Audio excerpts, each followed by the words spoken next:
Inisip lang namin. First year, major siya. Hindi naging kami. Bakit pag nag-upload ako nagka-copyright? Ano ba yun? Ay, May ano tugtog. yun? May tugtog. Ha? May tugtog. May? Tugtog. Binablock mo. May natugtog? Hindi wala man. Kahit ako kumakanta, nagka-copyright. May nagbablock. Ha? May nagbablock sa live mo. Ganon? Meron ko dyan friend na inaano ka. Inaano niya? Ayaw niya makita yun. Ano makita yung mukha niya? Ayaw niya makita yung account mo.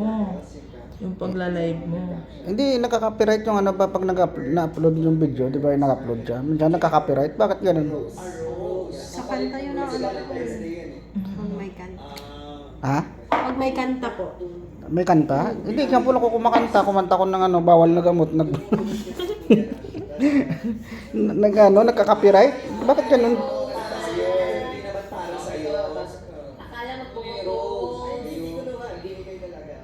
Bawal na gamot, no?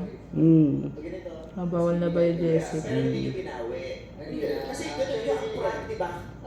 Baka nakaka-copyright kasi hindi marunong kumanta.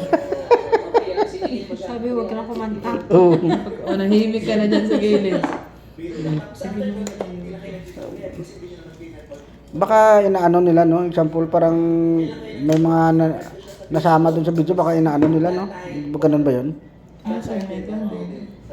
Kaya nagka-copyright? Hindi ko na ito ikakap ng... ano ka? First year high school. So, Yung kanta mo din nakaraan, nag-copyright din. Hala, Oo.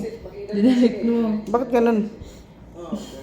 first year high school, 14, 13. Di ba in-upload natin no? Nag-copyright? So, ayun, na-realize ko na sa ibang school siya. So, sabi ko, pwede palit ako ng school. Alam mo nung mag-video live So, ka. yun, Kikita ka. Kahit nakaupo ka na.